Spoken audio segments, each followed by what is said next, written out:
அருட்பெருஞ்சோதி அருட்பெருஞ்சோதி தனிப்பெரும் கருணை அருட்பெருஞ்சோதி. எல்லா உயிர்களும் இன்புற்று வாழ்க, வள்ளல் மலரடி வாழ்க வாழ்க. கொல்லா வருதம் குவளை எல்லாம் ஓங்குக, நல்லோர் நினைத்த நலம்பெறுக. நன்றி நினைத்த எல்லோரும் வாழ்க இசைந்து. உலக மக்களே, அறிவார்ந்த அன்பர்களே, ஆண்மநேய ஒருமைப்பாடுடைய அன்பர்களே, வல்லப்பமான கல்லிய திருவெட்பாவில் 3ஆம் திருமுறையில் பதிகம் 14 இருக்கின்ற பாடலை பார்க்க போகிறோம். திருக்கோல சிறப்பு. 3ஆம் திருமுறை பதிகம் 14 திருக்கோல சிறப்பு. திருக்கோல சிறப்பு மொத்தம் 10 பாடல்களை கொண்டது. ஒவ்வொரு பாடலிலும் நமது பிள்ளை பெருமான் அவர்கள் இந்த மண்ணுலகை வருவிக்க உற்று தான் யார் என்று தெரியாத நிலையில் இருந்தபோது 9வது ஆண்டிலே அருட்பெருஞ்சோதி ஆண்டவர் ஆட்கொண்ட பிறகு இவர் திருவொற்றியூர் செல்லுகிறார். அவர் வருவிக்க உற்றவர் என்ற நிலை மட்டும் அவருக்கு தெரியும். மற்ற நிலைகள் எல்லாம் மறைப்பு நிலையில் இருந்து கொண்டிருந்தன. அப்போ அவருக்கு சுத்த சன்மார்க்கத்தை பற்றி தெரியாது. சமயங்களும் மதங்களும் மார்க்கங்களும் சூழ்ந்திருந்த காலகட்டங்களில் திருவொற்றியூர் செல்லுகிறார். இந்த பாடலுடைய விளக்கத்தை பார்ப்பதற்கு முன்னால் ஒரு சிறிய முன்னுரை. இதுவரையிலும் 3ஆம் திருமுறையில் சமயங்களும் மதங்களும் மார்க்கங்களும் சூழ்ந்திருந்த காலகட்டங்களில் நமது வள்ளல் பெருமானவர்கள் இறைவனை பார்க்க முடியாமல் எப்படி தவிக்கிறார் என்பதையும், திருவொற்றியூரிலே என்ன நிகழ்ச்சிகள் நடந்தது என்பதையும் சுருக்கமாக பார்த்துவிட்டு இந்த பாடலுடைய பொருளை நாம் பார்க்கலாம். அப்போதான் உங்களுக்கு புரியும். வருவிக்க உற்ற 9வது ஆண்டிலே நமது பிள்ளை பெருமானவர்கள் திருவொற்றியூரிலே தியாகராஜ பெருமானை பார்ப்பதற்காக சென்று கொண்டிருக்கிறார். அப்போ தெருவிலே திருவிழா வீதி வரும்போது தியாகராஜ பெருமான் இவரை பார்த்தவுடனே தெருவழியாக ஓடுகிறார். நமது பிள்ளை பெருமானவர்கள் வல்லற்பெருமானவர்கள் தெருவிலே நின்று கொண்டிருந்த போது இவரை திரும்பி பார்க்காமல் தியாகராஜ பெருமான் தெருவழியாக ஓடுகிறார். ஏன் ஓடுகிறார் என்பது இவருக்கு தெரியாது. என்ன எதற்காக நம்மளை பார்த்த உடனே தியாகராஜ பெருமான் தெருவழியாக ஓடுறாருன்னு இவருக்கு அப்போ தெரியாது. இவரும் பின்னாலே ஓடுறாரு. ஆனால் அந்த ஓட்டத்தை பிடிக்க முடியவில்லை. அந்த பாடலுடைய விளக்கங்களை நாம் பார்த்தோம். அதன் பிறகு இறைவன் நம்மளை பார்த்து ஓடுகிறாரே என்று சொல்லி மன வருத்தத்தோடு இறைவனை பார்க்கவும் முடியவில்லை, இறைவனோடு பேச முடியவில்லை. இவர் பார்த்து ஓடுகிறார். இந்த நிலையில் இருக்கும்போது நாரையும் கிளிகளையும் தூது அனுப்புகிறார் தியாகராஜ பெருமானிடம். தன்னுடைய உள்ள குமுறலை தூதுவாக அனுப்புகிறார். இதையெல்லாம் உலக மக்களுக்கு தெரிவிப்பதற்காகத்தான், உலக மக்களுக்கு தெரிவிக்க வேண்டும், உலக மக்கள் புரிந்து கொள்ள வேண்டும் என்பதற்காகத்தான் நமக்கு திருவருட்பாவை அருளினார்கள். நம்மளை எல்லாம் படைத்து காத்து கொண்டிருக்கின்ற அருட்பெருஞ்சோதி ஆண்டவராகிய வள்ளல் பெருமானவர்கள். அதை நீங்கள் முதல்ல புரிஞ்சுக்கணும். அவர் நேரம் காலம் கடத்துவதற்காகவோ மற்றவர்களுக்காகவோ இந்த பாடல்களை எல்லாம் நமக்கு அருளவில்லை. அவருடைய நிலையையும் இந்த சமயங்களும் மதங்களும் மார்க்கங்களும் எப்படியெல்லாம் மக்களை சூறையாடி கொண்டிருந்தன என்பதையும், எப்படியெல்லாம் மக்கள் அதை பின்பற்றி கொண்டு துன்பப்பட்டு கொண்டிருந்தார்கள் என்பதையும், அதன் பிறகு சமரச சுத்த சன்மார்க்கத்தை பெற்ற பிறகு மக்கள் எப்பொழுதும் இன்பமாக வாழ வேண்டும் என்று இறைவனிடம் கேட்டுக்கொண்டதையும் இதெல்லாம் நம் பாடலிலே படிப்படியாக பார்த்து கொண்டிருக்கிறோம், முறையாக பார்த்து கொண்டிருக்கிறோம். அப்போ இந்த காலகட்டங்களில் இருக்கும்போது இவர் அதாவது திருக்கோல சிறப்பை பற்றி சொல்லுகிறார். இறைவனை பார்க்கிறார். இறைவனுடைய காட்சியை பார்த்து அந்த இறைவனுடைய காட்சி எவ்வளவு சிறப்பாக இருந்தது என்று சொல்லி தோழியிடம் சொல்லுவது போல, உள்ளத்திடம் சொல்லுவது போல உலக மக்களுக்கு தெரிவித்துக் கொண்டிருக்கிறார்கள் நமது பிள்ளை பெருமானவர்கள். அதை தான் இப்போ நம்ம பார்த்துட்டு இருக்கோம். இன்னும் இறைவனிட்டு எந்த அருளையும் பெறவில்லை. அதை நீங்கள் மனசில் நல்லா வச்சுக்கணும். இன்னும் எந்த அருளையும் பெறவில்லை. இறைவனை பார்க்க வேண்டும், அவனோடு கொஞ்சி குழாவ வேண்டும் என்ற நிலையில் இருக்கும்போது தான் இந்த பாடல்கள் உருவாகிறது. அப்போ ஒரு தலைவனை பார்க்க முடியாமல் எப்படி வேதனைப்பட்டாள் என்ற பதியத்தை எல்லாம் நாம் பார்த்து விட்டோம். இப்போ தலைவனுடைய அழகை பார்த்து ரசித்துக் கொண்டிருக்கிறாள். அவ்வளவுதான். இதில் எந்த விதமான அருளும் இறைவனிடந்து பெறவில்லை என்பதை உலக மக்களுக்கு தெரிவித்துக் கொண்டிருக்கிறார்கள் நமது பிள்ளை பெருமானவர்கள். அதை தான் நம்ம பார்த்துட்டு இருக்கோம். பாடலை நல்லா கவனிங்க. ஒவ்வொரு பாடலிலும் பிரபஞ்சத்தின் உண்மைகள் அங்கே இருக்கும். மற்றவங்க இப்போ இந்த பிரபஞ்சம் தோன்றிய காலத்திலிருந்தே எத்தனையோ ஞானிகள், எத்தனையோ புலவர்கள், எத்தனையோ பேர் தோன்றினார்கள். நம்ம இல்லை என்று சொல்ல முடியாது. ஆனால் அவர்களெல்லாம் இறைவனை போற்றி போற்றி என்று பாடினார்கள். ஏனென்றால் இறைவனிடந்து வரத்தை பெற வேண்டும், தனக்கு தேவையான வரங்களை எல்லாம் இறைவனிடம் பெற வேண்டும் என்பதற்காகவே தவம் இருந்தார்கள். உலக மக்களுக்காகவோ உயிரினங்களுக்காகவோ உலகம் சிறந்து விளங்க வேண்டும் என்பதற்காக யாரும் தவம் இருந்தது இல்லை. நீங்கள் எத்தனை புராண வனங்களை எடுத்து பார்த்துக்கலாம். ஆனால் நமது பிள்ளை பெருமானவர்கள் அப்படி அல்ல. வல்லப்பமானவர்கள் உலக மக்கள் இன்பமாக வாழ வேண்டும், இப்படிதான் அவர் இறைவனிடம் கேட்டுக்கொண்டிருக்கிறார். இப்போ இங்க பிரபஞ்சத்தின் உண்மையும் சொல்றாரு, அந்த திருவொற்றியூருக்கின்ற இறைவனுடைய நிலையையும் சொல்றாரு, அவர் காட்சி கொடுத்ததை பார்த்ததும் சொல்றாரு. ஆனால் அதனால் எந்த விதமான புரோஜனம் இல்லைன்னு சொல்லுவார். நல்லா கவனிங்க. 3வது பாடல், இன்று நான் பார்க்க வேண்டிய பாடல் 3வது பாடல், பதிகம் 14, திருக்கோல சிறப்பு. இறைவனுடைய அந்த அழகு எப்படி இருந்தது, காட்சி கொடுத்தது என்று சொல்லுகிறார். அனத்து படிவம் கொண்ட அயனும், அனத்து படிவம் கொண்ட அயனும் அளவா முடியார், வடியாத வனத்து சடையார், திருவொற்றி வாணர் பவனி வர கண்டே. நல்லா நீங்க புரிஞ்சுக்கணும். இப்போ பவனி வருவதை பார்க்கிறார். இவருக்கு மட்டும் அவர் காட்சி கொடுப்பாரு, மக்களுக்கு தெரியாது. மனித தரத்தில் இருக்கிறவங்களுக்கு பவனி வருவதை, தேர்ல வர்றதை பார்க்கலாம், கும்பிடலாம், அவ்வளவுதான். ஆனால் இவருக்கு அப்படி அல்ல. நல்லா கவனிக்கணும். பவனி வர கண்டேன் மனத்துக்கு அடங்காதாகில், மனத்துக்கு அடங்காதாகில் அதை வாய்கொண்டு உரைக்க வசமோ, இனத்துக்கு ஓப்பாம் அவர் அழகை, இனத்துக்கு உவப்பாம் அவர் அழகை என்னவென்று உரைப்பது எந்தில்லையே. இது பாடல். இன்னொரு தடவை பாடலை பாருங்க, நல்லா கவனிங்க. பாடல் பொருள் உங்களுக்கு புரியாற்றல் பரவாயில்ல, கொஞ்சம் கவனிங்க. எவ்வளவு அற்புதமான திருவுருப்பா, எவ்வளவு அற்புதமான ஒரு நூலை நமக்கு இறைவன் அருளி இருக்கிறார்கள் என்பதை நீங்கள் கவனிச்சுக்கிட்டே வரணும். அனத்து படிவம் கொண்ட அயனும் அளவ முடியார், வடியாத வனத்து சடையார், திருவொற்றி வாணர் பவனி வர கண்டேன். பவனி வர கண்டேன், மனத்துக்கு அடங்காதாகில் அதை வாய்கொண்டு உரைக்க வசமோ, இனத்துக்கு உவப்பா அவர் அழகை என்னவென்று உரைப்பது ஏந்திலேயே. இது பாடல். இப்ப இந்த பாடலுடைய பதவுரை பார்த்த விட்டு பிறகு விளக்கம். அனத்து படிவம் கொண்ட அயன். அனத்து படிவம் என்பது அன்னப்பறவையை வாகனமாக உடையவன். அயன் என்பவன் பிரம்மன். அன்னப்பறவையை வாகனமாக உடைய பிரம்மன் காண முடியாத முடியார், முடிய பார்க்க முடியல, பிரம்மனால பார்க்க முடியல. அப்படிப்பட்ட இறைவன் அனத்து படிவம் கொண்ட அயனும், அன்னப்பறவையை வாகனமாக உடைய பிரம்மனும் அவருடைய இறைவனுடைய முடியை பார்க்க முடியாத இறைவன். வடியாத வனத்து சடையார், குறைவில்லாத அழகான பின்னிய சடையை உடையவன். இறைவனை எப்படியெல்லாம் சொல்றாருன்னு நீங்க பார்க்கணும். ஏன்னா இது மதங்களும் சமயங்களும் மார்க்கங்களும் சூழ்ந்த காலகட்டம். 4 யுகங்களிலுமே திரேதயுகம், கிரேதயுகம், திரேதயுகம், துவாரயுகம், கலியுகம். கலியுகம் முடிஞ்சிருச்சு. அப்போ இந்த 4 யுகங்களிலுமே இறைவனை எப்படியெல்லாம் உருவகப்படுத்தினார்கள் என்பதை இங்கே நமக்கு பிள்ளை பெருமானவர்கள் தெளிவாக குறிப்பிடுகிறார்கள். அப்படி அழகான பின்னிய சடையை உடைய இறைவன் திருவொற்றியூரில் இருக்கின்ற இறைவன். ஏன்னா நான் சொல்றேன், திரும்பி திரும்பி சொல்றேன்னா, அடுத்து சுத்த சன்மார்க்கத்தை பெற்ற பிறகு இறைவன் எப்படிப்பட்டவர்னு சொல்லுவாரு. அந்த வித்தியாசத்தை நீங்க தெரிஞ்சுக்கணும். சைவ சமயத்தை சேர்ந்த தேவர்களுக்கும் பிரபஞ்சத்தை உருவாக்கிய ஆதிய மந்தமில்லா தோன்றிய அருப்பெருஞ்சோதிக்கும் உள்ள வேறுபாடுகள் நீங்கள் கண்டிப்பாக தெரிஞ்சுக்கணும். அதுக்கு தான் பெருமானவர்கள் நமக்கு இந்த திருவொற்பாவை அருளி இருக்கிறார்கள். 1ஆம் திருமுறையிலிருந்து 4ஆம் திருமுறை வரைக்கும் அதான் சொல்லுவார். 6ஆம் திருமுறைக்கு வரும்போது அருப்பெருஞ்சோதி என்றவர்.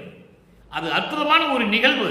பிரபஞ்சத்தில் மறைக்கப்பட்ட கடவுளின் பெயர் யார் அருப்பெருஞ்சோதி சொன்னதில்லை. பாருங்க, அப்படிப்பட்ட இறைவன் பவனி வர கண்டே, மனத்துக்கு அடங்காதாகில் அதை வாய்கொண்டு உரைக்க வசமோ.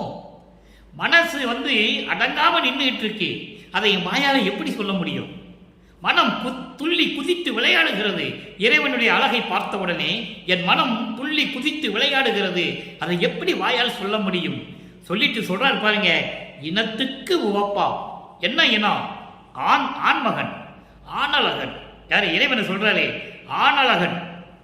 ஒரு ஆணுக்கு எப்படி அழகு இருக்கணுமோ அப்படி அழகாக இருந்தது என்று சொல்கிறார். ஒரு ஆண் எப்படி அழகாக இருக்க வேண்டுமோ அதே போன்று அழகாக இருந்தது. அப்படிப்பட்ட காட்சியை நான் கண்டேன், பவனி வர கண்டேன். அப்படி ஆண் அழகை நான் ரசித்து பார்த்து கொண்டிருந்தேன். அவர் அழகை என்னவென்று சொல்லுவது?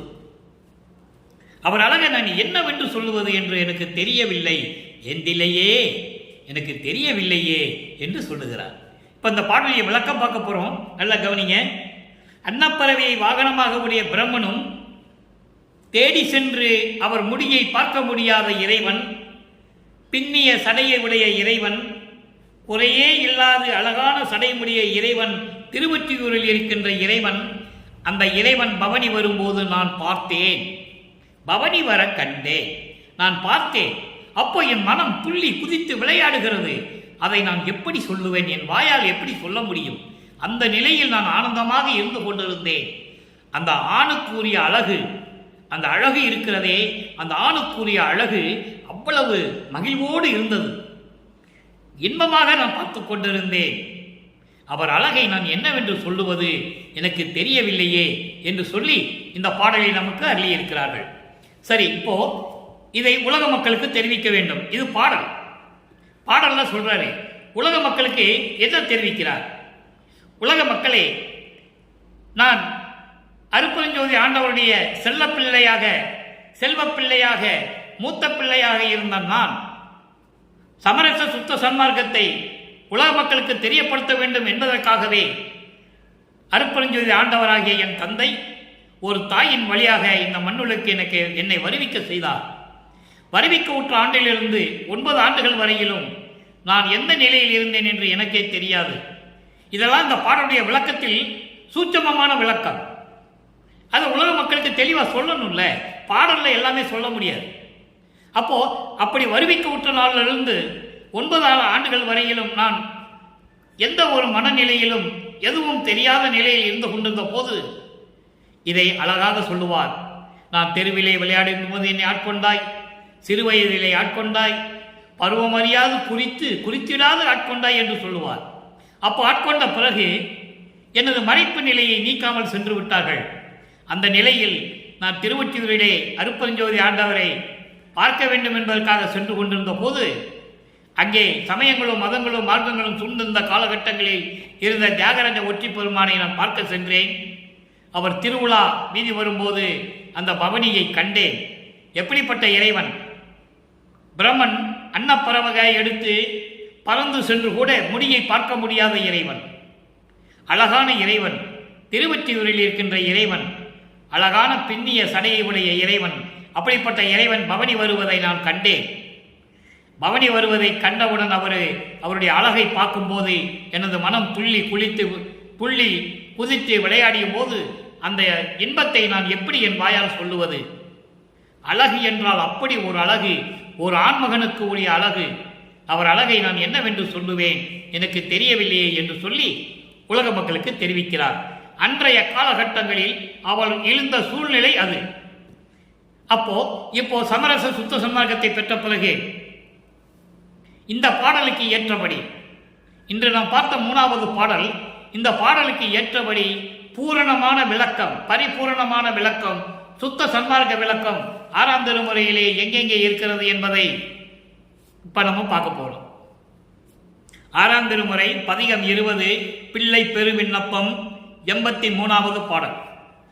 இப்போ சமயங்களிலும் மதங்களிலும் மார்க்கங்களில் இருக்கும்போது எந்த விண்ணப்பம் அங்கே வைக்க முடியல. இங்கதான் வைக்கிறதுக்கு தான் இவர் பார்த்தவொடனே தெருவழியா ஓடுறாரு, காட்சி கொடுக்கிறாரு, மறைந்து விடுறாரு. எந்த விதமான ஒரு சூழ்நிலையும் உருவாகவில்லை. இப்போ சமரச சுத்த சன்மார்க்கத்தை பெற்ற பிறகு உள்ள என்றாகிறாரு. சுத்த சன்மார்க்கத்தில் நுழையும் போது தன் தகப்பனுக்கு, தந்தைக்கு, அருட்பெருஞ்சோதி ஆண்டவருக்கு விண்ணப்பம் வைக்கிறார். பிள்ளை பெரு விண்ணப்பம் 83வது பாடல்.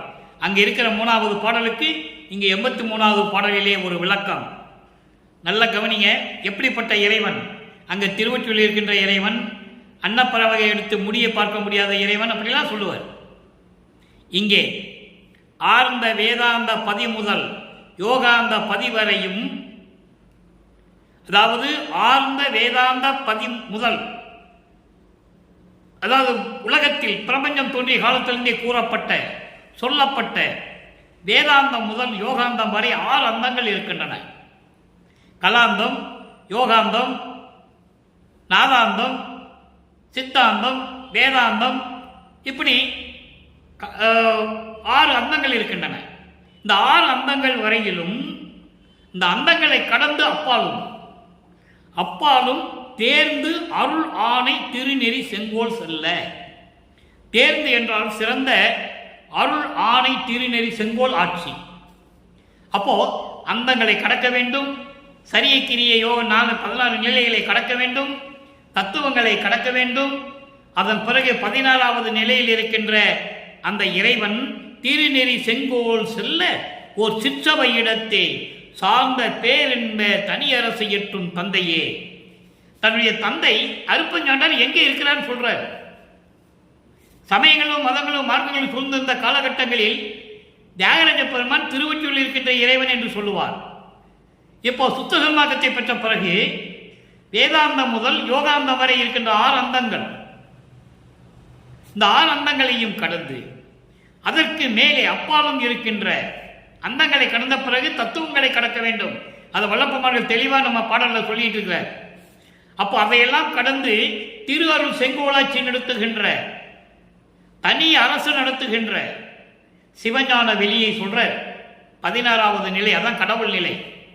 அந்த நிலையில் ஒரு சிற்றவை இடத்தே இருக்கின்ற பேரின்ப தனி அரசு ஏற்றும் தந்தையே, அப்படிப்பட்ட கடவுளே, என் தந்தையே, அருப்பெருஞ்சோதியே, தனிப்பெரும் தலைவா.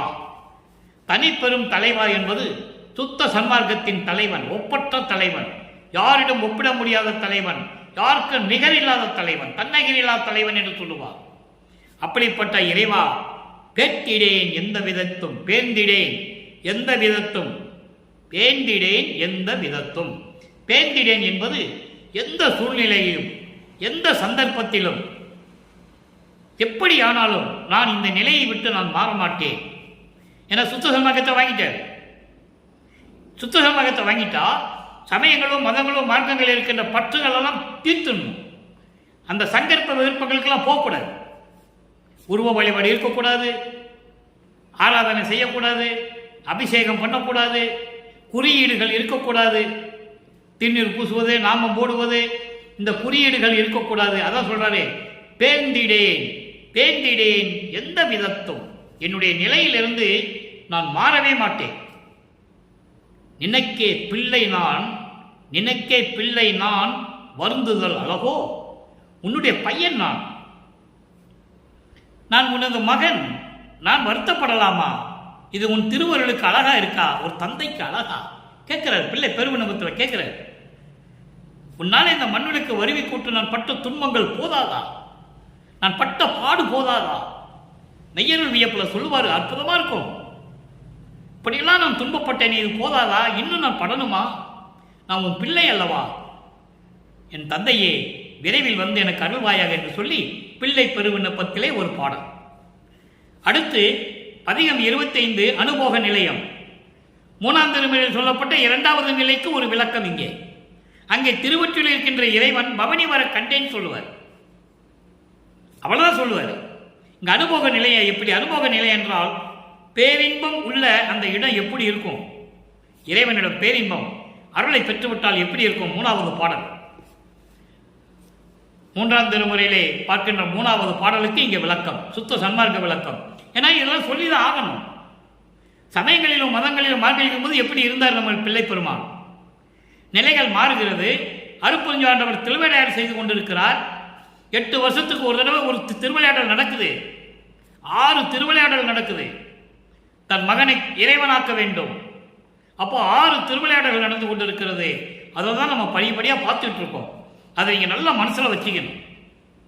அருட்பெருஞ்சாண்டரே திருவிளையாடல் நடந்து கொண்டிருக்கிறது.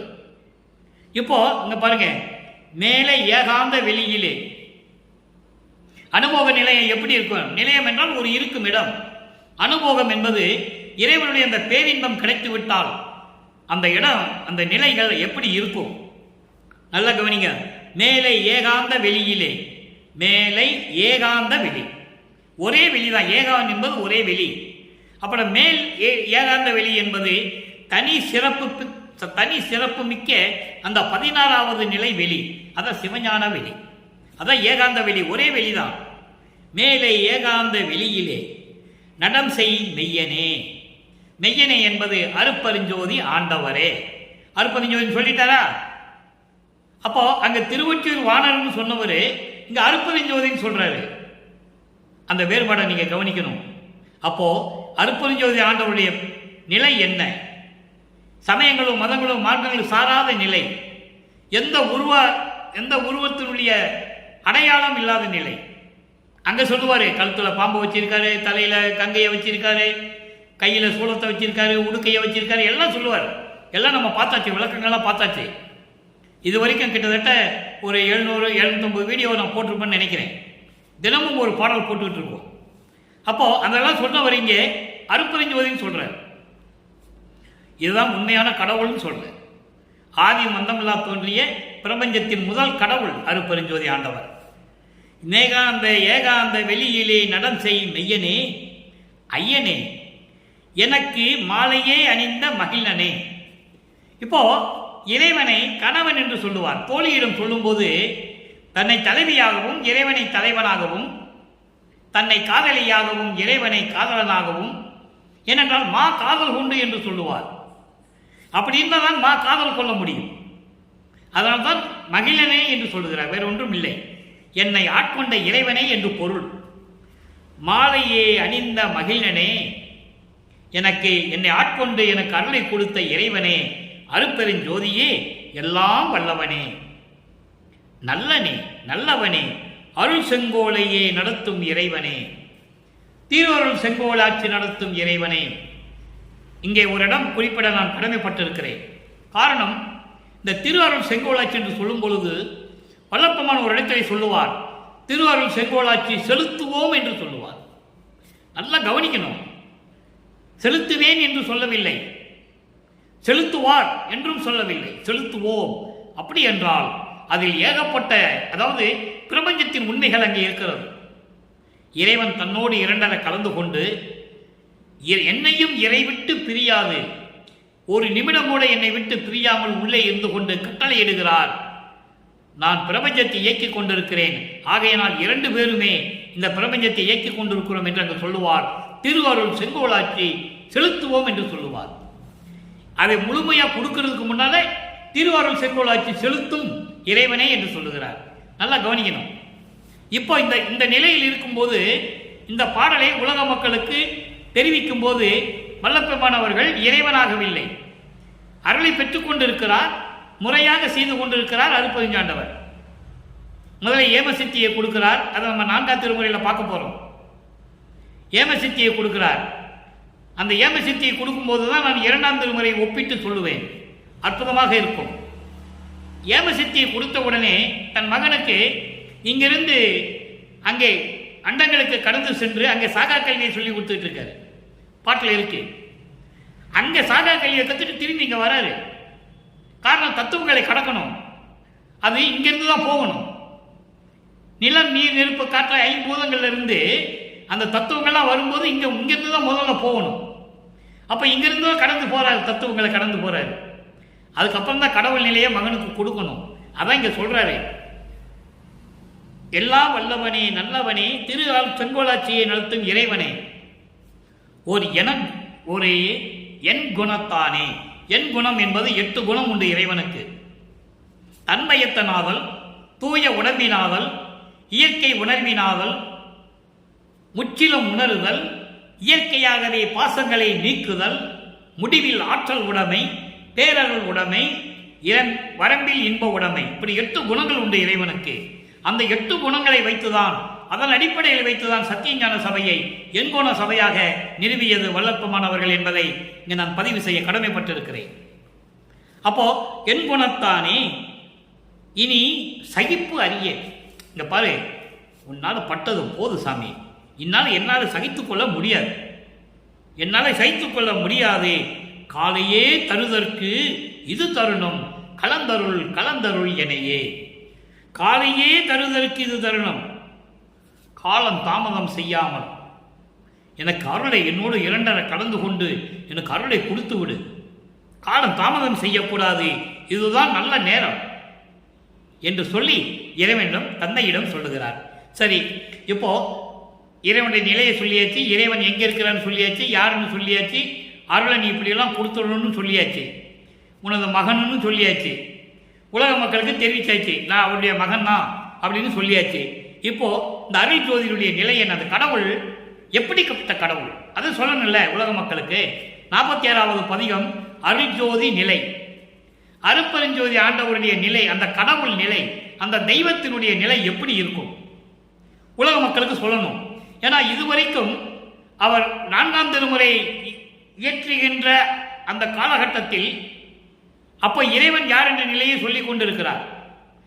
அப்போதைய நிலை அவருக்கு அந்த நிலை ஏற்பட்டது அந்த காலகட்டம். இப்போ உண்மையான நிலையை உலக மக்களுக்கு சொல்ல வேண்டும். காரணம், இறைவனுடைய திருவிளையாடல் நடந்து கொண்டிருக்கிறது. அவர் விரும்பி அங்கு இருந்ததில்லை.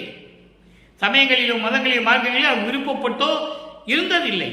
தந்தை திருவிளையாடல் செய்து கொண்டிருக்கிறார், மகன் இருந்து கொண்டிருக்கிறார். இப்போ அருட்ஜோதி நிலையை பாருங்க, ரொம்ப அற்புதமா இருக்கும். தாயாகி தந்தையுமாய் தாங்குகின்ற தெய்வம். அந்த இறைவன் எப்படிப்பட்ட தெய்வம்? தாயாகி தந்தையுமாய் தாங்குகின்ற தெய்வம், தன்னிகர் இல்லா தனித்தலைமை தெய்வம். அதாவது தாயாகவும் தந்தையாகவும் விளங்கிக் கொண்டிருக்கின்ற இறைவன், அந்த இறைவன் யாருக்கும் தன் நிகர் இல்லாத இறைவன், ஒப்பற்ற இறைவன், ஒரே கடவுள், ஆதியும் அந்தமும் இல்லா தோன்றிய அருட்பெருஞ்சோதி, சுயமாக தோன்றிய இறைவன். வாயார வாழ்த்துகின்றோர் மனத்தமர்ந்த தெய்வம். சமரச சுத்த சன்மார்க்கத்தில் இருந்து கொண்டு கொலையும் புலையும் தவிர்த்து ஜீவகாரிய ஒழுக்கத்தில் இருந்து கொண்டு உயிரினங்களின் மேல் அன்பும் பாசமும் கொண்டு இருக்கின்றவர்கள் வாயார வாழ்த்துகிறார் என்றால் அவர்கள் உள்ளத்தில் இருக்கின்ற இறைவன். எவ்வளவு அற்புதமா சொல்றார் பாருங்க. அப்படிப்பட்ட இறைவன் மலரடி என் சென்னி மிசை வைத்த பெரும் தெய்வம். என் தலைமேல், என்னுடைய சிரசு மேல் அவருடைய திருவடியை வைத்து எனக்கு ஆசீர்வாதம் செய்து அருளிய தெய்வம். மலரடி என் சென்னி மேல், சென்னி மேல் என்றால் தலை உச்சியின் மேல், சிரசு மேல், தலைமேல் என் அவருடைய திருவடியை வைத்து எனக்கு ஆசீர்வதித்து அருளை கொடுத்த தெய்வம். காயாது கனியாகி கலந்து இனுக்கும் தெய்வம். இங்க பாருங்க, ஒரு மரத்துல ஒரு பழம் வரணும்னு என்ன ஆகும்? பூ பூக்கணும், காய் வரணும். அந்த காய் பிஞ்சிலே பழுக்கக்கூடாது. காய் முத்தி பழமானாதான் அந்த அந்த பழம் இனிக்கும். ஆனால் இது அப்படி அல்ல. காயாது கனியாகி கலந்து நிற்கும் தெய்வம், சுயமாக தோன்றிய இறைவன். சுயமாக தோன்றிய இறைவன், தாயில் வயிற்று முளைக்காத இறைவன் என்று சொல்லுவார். இன்னொரு இடத்திலே தனக்குத்தானே தந்தையானவன் என்று சொல்லுவார். அதான் காயாகி கனிக்கும் இறைவன், காயாகி கனியாகி கலந்து நிற்கும் இறைவன். காயாது கனியாகி தானே தனக்கு தந்தையானவன், சுயமாக தோன்றிய இறைவன், ஆதியும் அந்தமில்லா இறைவன். அப்படிப்பட்ட இறைவன் கலந்து இனிக்கும் தெய்வம். அப்படிப்பட்டு இனித்து கொண்டிருக்கின்ற, அருளை கொடுத்து கொண்டிருக்கின்ற இறைவன் கருணநிதி தெய்வம். கருணை அருள் செல்வம் கொண்ட இறைவன், முற்றும் காட்டுவிக்கும் தெய்வம், முழுவதுமாக அருளை கொடுக்கக்கூடிய தெய்வம், சேயாக என்னை வளர்க்கும் தெய்வ மகா தெய்வம். என்னை மகனாக வளர்த்து கொண்டிருக்கிறார். சொல்லிதான் ஆகணும். ஏன்னா பிரபஞ்சத்திலிருந்து வரும்போது அவருடைய செல்வப்பிள்ளையாக இருந்தவர் இந்த மண்ணுலகத்துக்கு வரும்போது மகனாக வளர்த்து கொண்டிருக்கின்ற தெய்வம் என்று சொல்லுகிறார். சேயாக என்னை வளர்த்து கொண்டிருக்கின்ற தெய்வ மகா தெய்வம், சிற்றபையில் ஆடுகின்ற தெய்வம் அதே தெய்வம். சிற்றபையிலே அருளாட்சி செய்து கொண்டிருக்கின்ற இறைவன் அருட்பெருஞ்சோதி ஆண்டவர், அவர்தான் கடவுள் என்று சொல்லுகிறார். அடுத்து பாருங்க, அனுபவ மாலை. அனுபவ மாலையிலே ஒரு விளக்கம் உண்டு. அதாவது தன்னை தலைவியாகவும் இறைவனை தலைவனாகவும் வர்ணனை செய்து தோழியிடம் சொல்லுவது போல உலக மக்களுக்கு தெரிவித்துக் கொண்டிருக்கிறார். அன்பர்களே, இது அற்புதமான பாடல். ஒவ்வொரு நிலையிலும் இறைவன் நமது வல்லற்பமானவர்கள் எப்படி கடந்து, எப்படி சுத்த சன்மார்க்கத்தை பெற்று, எப்படி சாகா வரம் பெற்றார் என்பதை இந்த பாடலிலே நாம் பார்க்க போகிறோம். நல்லா கவனிக்கணும். அதாவது இறைநிலையை அடைய வேண்டும் என்றால், கடவுள் நிலை அறிந்து அம்மையமாக வேண்டும் என்றால் முதலிலே ஏம சித்தியை பெற வேண்டும். அதன் பிறகு சாகா கல்வியை பெற வேண்டும். அதன் பிறகு தத்துவங்களை கடக்க வேண்டும். தத்துவங்கள் வரும்போது அதுக்குள்ள எல்லா அந்தங்கள் எல்லாம் வந்துடும். எல்லாம் அது தத்துவக்குள்ள அடங்குது தான். அது கடக்க வேண்டும். அதன் பிறகு இந்த சரியக்கிரிய யோகம் என்ற 12 நிலைகளை கடந்து 13வது நிலையிலிருந்து ஆரம்பமாகி 13வது நிலை ஞானசரியை. ஞானசரியை, ஞானக்கிரியை, ஞானத்தில் யோகம், ஞானத்தில் ஞானம். அதான் கடவுள் நிலை அறிந்த அம்மையமாவது 16வது நிலை. அப்போ ஒவ்வொரு நிலையா நான் எப்படி போனேன்னு சொல்றேன். யாரு உலக மக்களுக்கு சொன்னது? இது யாருமே சொல்லலையே. அதனாலே வளர்ப்பமானை ஒரு சாதாரண சாமியார் என்று சொல்லிக் கொண்டிருக்கிறார்கள், யோகி என்று சொல்லிக் கொண்டிருக்கிறார்கள். மக்கள்கிட்ட அதான் சொன்னாங்க, யோகின்னு சொன்னாங்க, ஞானின்னு சொன்னாங்க, பாடலாசிரியர், கதையாசிரியர், உரையாசிரியர், சீர்திருத்தவாதி, சமூகவாதி, இப்படிதான் சொல்லிட்டு இருந்தாங்க. அவர் என்ன சொல்றாரு நீங்க பாருங்க. இதான் பிரபஞ்சத்தின் உண்மை. சரியை நிலை 4, ஒரு கிரியை நிலை 4, தனி யோக நிலை 4 தனி தனி கண்டு அறிந்தே. இந்த 12 நிலை இருக்கு பாருங்க. சரியை நிலை 4, ஒரு கிரியை நிலை 4, தனி யோக நிலை 4, முன்னாங்க 12. இதை தனி தனி கண்டு அறிந்தேன். இது அவருக்கு தெரியாமையே நடந்து விட்டது, அறிந்துவிட்டார். ஏன்னா 4ஆம் திருமுறை வர்ற வரைக்கும் வருவிக்க உற்று, இந்த மண்ணுக்கு வருவிக்க உற்று 25 ஆண்டுகள் வரையிலும் அந்த நிலையில் இருந்தார். அந்த நிலையை அப்பவே அவர் கடந்துட்டார். கடக்கும் போதுதான் மறுபடியும் அருப்பஞ்சாண்டவர் திருவிளையாடலை ஆரம்பிக்கிறார். சமரச சுத்த சன்மார்க்கத்தை கொடுக்கிறார். அதை தான் இங்க சொல்றாரு. சரிய நிலை 4, ஒரு கிரிய நிலை 4, தனி யோக நிலை 4 தனி தனி கண்டு அறிந்தேன். 12 நிலைகளை நான் தெரிஞ்சுக்கிட்டேன். அப்போ அதை நான் கடந்துட்டேன்னு அர்த்தம். தெரிஞ்சுக்கிட்டேன், கடந்துட்டேன். அப்புறம் சொல்றாரு பாருங்க, உரிய சிவ ஞான நிலை 4 அருள் ஒளியால் ஒன்று ஒன்றாய் அறிந்தேன். எப்படி சொல்றாரு பாருங்க. அதான் என்னது? ஞானசரியை, ஞானக்கிரியை, ஞான யோகம், ஞானத்தில் ஞானம். இந்த 4 நிலைகளும் சிவஞான அருள் ஒளியால், அருள் ஒளி என்பது அருப்பெருஞ்சோதியினுடைய அருளால், அருப்பெருஞ்சோதியின் அருளால் ஒன்று ஒன்றாய் அறிந்தேன். ஒன்று ஒன்றாய் அறிந்தேன், மேல் உண்மை நிலை பெற்றேன். நல்லா கவனிக்கணும். அப்போ அந்த 12 நிலைகள் கடக்கிற வரைக்கும் ஒன்று இல்லை. அப்புறம் அந்த ஞான நிலை 4 அருள் ஒளியால் ஒன்று ஒன்றாய் அறிந்த பிறகு மேல் உண்மை நிலை பெற்றேன். அதுக்கு மேல ஒரு உண்மையான நிலை இருக்கிறது என்பதை தெரிந்து கொண்டேன். அப்ப தெரிஞ்சுக்கிட்டாச்சு. தெரிஞ்ச பிறகு என்ன பண்றாரு பாருங்க. அடுத்து அரிய சிவஞான சித்தாந்த வேதாந்த முதலாம் ஆனந்த நிலை அறிந்தேன். இப்போ சரியக்கிரி யோகம் 16 கடந்தாச்சு, தத்துவங்களை கடந்து வந்தாச்சு. இப்ப அந்தங்களை 6 கடந்தாச்சு. கடந்த உடனே அப்பால் நின்று ஓங்கும். அதுக்கு பிறகு சுத்த சன்மார்க்கம் இருக்கு. அப்பால் நின்று ஓங்கும் பெரிய சிவ அனுபவத்தால் சமரச சன்மார்க்கம் பெற்றேன். இந்த ஒரு வரி போதும். சிவ அனுபவத்தால், அருப்பெருஞ்சோதியினுடைய அருளால் நான் சமரச சன்மார்க்கம் பெற்றேன். இரவாமை உற்றேன் கான் தோழி. தோழியிடம் சொல்லுவது போல உலக மக்களுக்கு தெரிவிக்கிறார். ஆக அன்பர்களே, இப்ப இந்த பாடலுடைய விளக்கம் பாருங்க.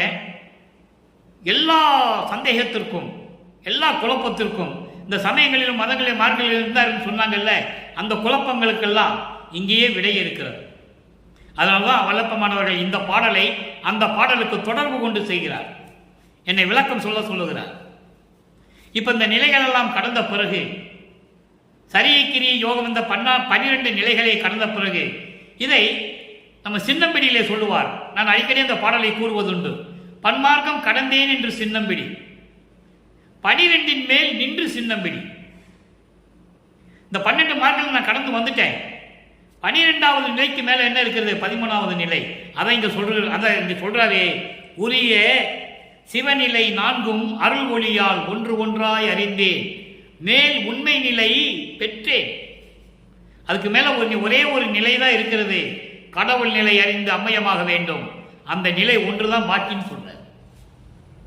அப்போ அந்தங்களை கடந்து எல்லாம் கடந்து அப்பால் நின்று ஓங்கும் பெரிய சிவானுபவத்தால் சமரச சன்மார்க்கம் பெற்றேன், இரவாமை உற்றேன் கான் தோழி என்று சொல்லுகிறார். அப்போ சுத்த சன்மார்க்கத்தை நான் பெற்றுவிட்டேன், மரணமில்லா பெருவாழ்வை பெற்றுவிட்டேன் உலக மக்களே என்று தெரிவிக்கிறார். இப்போ இந்த நிலை வரும்போது இதுக்கு முன்னால் இருந்த இறைவன்களை எல்லாம், அதாவது சமய தலைவர்களையும், சைவ சமய தலைவர்களையும், வைஷ்ணவ சமய தலைவர்களையும், கௌபார சமய தலைவர்களையும், உதாரணமாக பிரம்மன், திருமால், ருத்திரன், முருகன், விநாயகர், இவங்களையெல்லாம், அம்மன், சூரியன், இவங்கெல்லாம் சமய தலைவர்கள். அவர்களையெல்லாம் போற்றி போற்றி போற்றி பாடிக்கொண்டிருந்தார்கள். உண்மைதான், வல்லப்பமான அதான் சொல்றார். அதெல்லாம் நிலை மாறிவிட்டது. அந்த யுகங்கள் இருந்தன, அந்த சமயங்களும் மதங்களும் மாற்றங்களும் இருந்தன. அதனால் அதை மக்களிடம் சொன்னார்கள். சுத்த சன்மார்க்கத்தை பெற்ற பிறகு இறைவன் ஒருவனே என்ற நிலை வரும்போது அது அருட்பெருஞ்சோதி ஆண்டவர்தான் என்ற நிலையை உலக மக்களுக்கு தெரியப்படுத்த வேண்டும். தெரியப்படுத்துவது மட்டுமல்லாமல் உலக மக்களை இந்த சன்மார்க்கத்திலே சேர்த்து உலக மக்களும் இன்பத்தை பெற்று எல்லா செல்வங்களையும் பெற்று இன்பமாக வாழ வேண்டும் என்பதற்காகவே நான் இறைவனால் வருவிக்க உற்றவன் என்று சொல்லுகிறார். அதற்கான பாடல் உண்டு. அகத்தை கருத்து புறத்தை வெளுத்திருந்த உலக அனைவரையும் சகத்தை திருத்தி சன்மார்க்கத்தை அடைவித்திட எல்லாத்தையும் சன்மார்க்கத்துக்குள்ள கொண்டு வரணும். அவரும் இகத்தை பரத்தை பெற்று இகமென்ற இந்த மண்ணுலகில் எல்லா செல்வங்களையும் அருள் அனுபவங்களையும் எல்லாம் பெற்றுக்கொண்டு மகிழ்ந்திடுவதற்கன்றே, அவர்களெல்லாம் மகிழ்வோடு இருக்க வேண்டும், எல்லா உயிர்களும் இன்புற்று வாழ வேண்டும் என்பதற்காகவே என்னை உகத்தே இறைவன் வருவிக்க உற்றேன். உகம் என்பது இந்த கலியுகம். இந்த யுகத்தில் என கலியுகத்துடைய கடைசி தருவாய்கள் வல்லற்பமான வருவிக்க உற்றார். 1823 வருவிக்க உற்றார். 1900 கலியுகம் முடிய போகுது.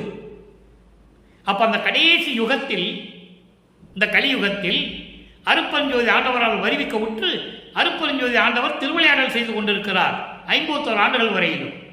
அதை தான் நம்ம பார்த்துட்டு இருக்கோம். இப்போ தெளிவாக சொல்லியாச்சு. இறைவன் நான் சன்மார்க்கத்தை பெற்றது, இறைநிலையை அடைந்தது, மரணமில்லா பெருவாழ்வை பெற்றது, இப்படியெல்லாம் எல்லா விளக்கம் நம்ம பார்த்துட்டோம். இது 3ஆம் திருமுறையில் இருக்காது. அது சமயங்களும் மதங்களும் மாற்றங்களும் சூழ்ந்திருந்த காலகட்டங்களில் நமது பிள்ளை பெருமானவர்கள் அந்த நிலையில் இருந்து கொண்டிருந்தார் என்பதை உலக மக்களுக்கு தெரிவித்தார். அதன் பிறகு சுத்த சன்மார்க்கத்தை பெற்ற பிறகு இதனுடைய விளக்கங்கள்லாம் தெளிவாகின்றன. அப்போ வல்லப்பமானவர்கள் இறைநிலையில் இருந்து கொண்டிருக்கிறார், அவர்தான் இந்த பிரபஞ்சத்தை இயக்கிக் கொண்டிருக்கிறார் என்பதை நீங்கள் புரிந்து கொள்ள வேண்டும். அடுத்து இறுதியாக ஒரே ஒரு விளக்கம். 125வது பதிகம் ஆடிய பாதம் என்ற ஒரு பதிகம் உண்டு. எளிமையான பாடல் தான். 3வது பாடல் நல்லா கவனிங்க. ஆரா அமுதாகி அன்னிக்கும் பாதம். பாதம் என்பது திருவடி. இறைவனை பற்றி சொல்லுகிறார். திருவற்றில் இருக்கின்ற இறைவன் என்று அங்கே சொல்லுவார். அவருக்கு எப்படிப்பட்ட இறைவன் என்று சொல்லும்போது உருவகப்படுத்துவார். அவர் எப்படிப்பட்ட அருளுடையவர், எப்படிப்பட்டவர் அங்கு தெரியாது அவருக்கு. இங்க சொல்றாரு, ஆரா அமுதாகி அன்னிக்கும் பாதம், அன்பர் உள்ளத்தை அமர்ந்து அருளும் பாதம், நாராயணன் விழி நன்னிய பாதம், நான் புனை பாடல் நயந்த பொற்பாதம். 4 வரிதான், அவ்வளவு உண்மைகள் இருக்கிறது. அதனால்தான் இந்த விளக்கம் தர காத்திருக்கிறேன். ஆரா அமுதாகி, ஆரா அமுதம் என்பது அகம் அகப்புறம், புறம் புறப்புறம். இது அண்டங்களிலும் உண்டு, பிண்டங்களிலும் உண்டு.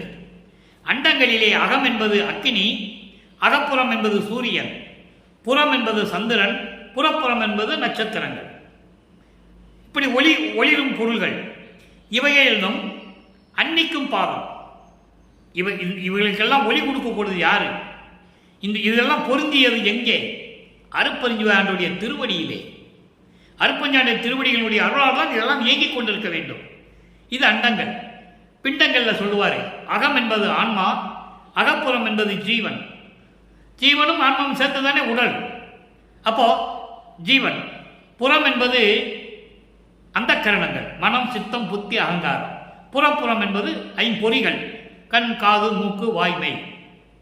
இப்படி எல்லா இடத்திலும் இருந்து கொண்டு அருள் செய்து கொண்டிருக்கின்ற இறைவன் அருட்பெருஞ்சோதி ஆண்டவர். அவருடைய திருவடியை பற்றி போற்றி சொல்லுகிறார்.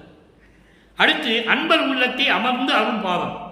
இங்கு அன்பர்கள் என்பது சமரச சுத்த சன்மார்க்கத்தை சேர்ந்த அன்பர்கள். சமயங்களிலும் மதங்களிலும் மார்க்கங்களில் இருந்தாலும் கூட, அவர்கள் வழிபாடு செய்திருந்தாலும் கூட, அந்த சங்கற்ப விகற்பங்களில் இருந்தவர்களானாலும் கூட கொலையும் புலையும் தவிர்த்திருக்க வேண்டும். உயிர்களை கொலை செய்வது, புலால் சாப்பிடுவது, மாமிசம் உண்பது, இதையெல்லாம் தவிர்த்திருக்க வேண்டும். ஜீவகாருண்ய ஒழுக்கத்தில் இருக்க வேண்டும். தனி மனிதனுடைய ஒழுக்கத்தில் இருக்க வேண்டும். இவர்களும் கூட இறைவன் அருளை கொடுப்பாருன்னு சொல்றார். அப்போ அப்படிப்பட்ட அன்பர்கள் உள்ளத்திலே இருந்து அருள்கின்ற பாதம் திருவடி இறைவன். நாராயணன் விழி நன்னிய பாதம். நாராயணன் விழி நன்னிய பாதம் பார்த்துக்கிட்டே இருக்காரு. நாராயணன் பார்க்க முடியலையே. திருவடியை பார்த்தாரா? பார்க்கல. தெளிவா சொல்லுவாரு. பூத்திடும் அவனும் காத்திடும் அவனும் புல் விளம்போடு உருக்கோடு நேடியும் ஏத்திடும் முடியும் கூத்திடும் அடியும் இன்னும் காண்கிலர் என்று சொல்லுவார். பிரம்மனும் திருமாலும் அன்னப்பறவை எடுத்துட்டு போய் பண்ணி உருவெடுத்து போய் பார்க்க முடியலையே. அப்படி பார்த்துக்கிட்டே இருக்கிறாரா நாராயணா, எப்படியாவது இவன் திருவடியை பார்த்துடணும்னு சொல்லி. அப்படிப்பட்ட திருவடியை உடைய இறைவன் நான் புனை பாடல் நயந்த பொற்பாதம். நான் பாடிய பாடல்கள், நான் வைத்த விண்ணப்பங்கள், நான் வைத்த முறையீடுகள், நான் என்னென்ன நினைத்தனோ எதெல்லாம் எனக்கு நிறைவேற்றி கொடுத்த இறைவன்.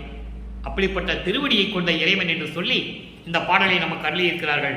எனவே அன்பர்களே, இன்று நாம் பார்த்த 3ஆம் திருமுறையில் இருந்த சமயங்களும் மதங்களும் மார்க்கங்களும் சூழ்ந்திருந்த காலகட்டங்களில் நமது பிள்ளை பெருமானவர்கள் எப்படியெல்லாம் இறைவனை பார்க்க முடியாமல் தவித்துக் கொண்டிருந்தார், துன்பப்பட்டு கொண்டிருந்தார், மன துயரமடைந்து கொண்டிருந்தார் என்பதையும், அதன் பிறகு சமரச சுத்த சன்மார்க்கத்தை பெற்ற பிறகு இறைவன் யார் என்பதையும், அருட்பெருஞ்சோதி ஆண்டவர் அவர்தான் இறைவன்.